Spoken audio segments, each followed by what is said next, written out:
నమస్తే. పాకిస్తాన్‌లో కొన్ని వింత పరిణామాలు జరుగుతున్నాయి.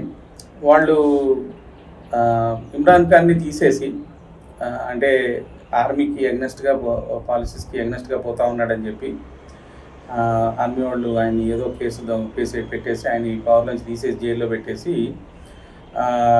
మళ్ళీ ఎలక్షన్స్ రన్ చేయించారు. సో ఇమ్రాన్ ఖాన్ పార్టీకి ఆయన సింబల్ని కూడా తీసేశారు. అంటే పార్టీ సింబల్ని తీసేసి పెట్టినా కూడా highest number of seats Imran Khan పార్టీకి వచ్చినాయి. అంటే ఇండిపెండెన్స్గా రన్ చేశారు వాళ్ళ మెంబర్స్ అందరూ. So Imran Khan supported candidates వాళ్ళందరూ ఈయన జైల్లో ఉంటూనే మళ్ళీ ఎలక్షన్స్ పెట్టినప్పుడు హైయెస్ట్ నెంబరు ఇమ్రాన్ ఖాన్కి వచ్చినాయి. సెకండ్ హైయెస్ట్ నవాజ్ షరీఫ్కి వచ్చినాయి. థర్డ్ పీపీపీ మన భుట్టో పార్టీకి వచ్చినాయి. సో ఈ ఎలక్షన్స్ అయిపోయి కూడా సంవత్సరం నెల పైన దాటిపోయింది. ఇప్పటి వరకు కూడా నేను ప్రైమ్ మినిస్టర్ అవుతారని అంటే ప్రైవేట్స్ వస్తున్నారు వాళ్ళ. ఎందుకంటే అక్కడ కాస్ట్ ఆఫ్ లివింగ్ విపరీతంగా పెరిగిపోయింది. 40% ఉందంట ఇప్పుడు ఇన్ఫ్లేషన్ రేట్.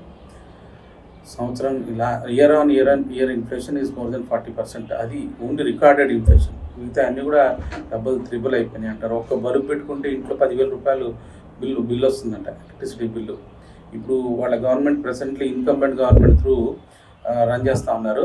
సో IMF వాళ్ళు చెప్పినట్టుగా అన్నీ చేంజ్ చేయాలన్నమాట. అంటే ఇట్లా ఉచితాలు ఇచ్చుకుంటూ పోయి ఆ ఎకానమీని సరిగ్గా చేసుకోకపోతే రేపు పరిస్థితి స్టేట్స్ కూడా బ్యాంక్రప్ట్ అవ్వాల్సి వస్తుంది. మన తెలంగాణ, ఆంధ్ర, కర్ణాటక అన్ని ఉచితాలు ఇచ్చుకుంటూ పోతే. సో పాకిస్తాన్ వీళ్ళు కూడా అట్లాగే చేశారు. అంటే ఎకానమీని సరిగ్గా మేనేజ్ చేసుకోకపోతే అన్ని లోన్లు మీద అయితే తర్వాత గవర్నమెంట్ బ్యాంకులు చెప్పినట్టు వినాల్సి వస్తుంది.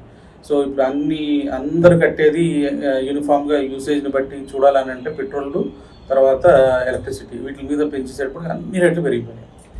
డాలర్ కూడా ఇప్పుడు వాళ్ళకి మనకంటే బెటర్గా ఉండేది, ఇప్పుడు 300 దగ్గరికి వెళ్ళిపోయింది. పాకిస్తానీ రూపీ 300 దాటి కూడా అయింది. ఇప్పుడు 300 అరౌండ్లో ఉన్నట్టుంది.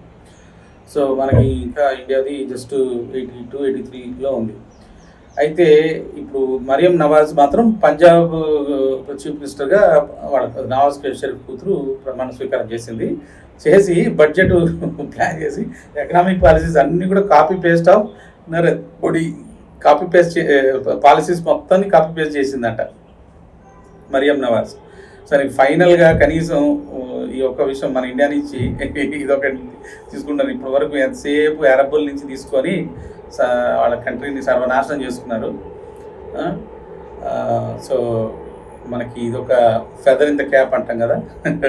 మోడీ గారి పాలసీస్ పాకిస్తాన్ లాంటి కంట్రీ కూడా కాపీ చేసుకొని ఇంప్లిమెంట్ చేస్తూ ఉంది.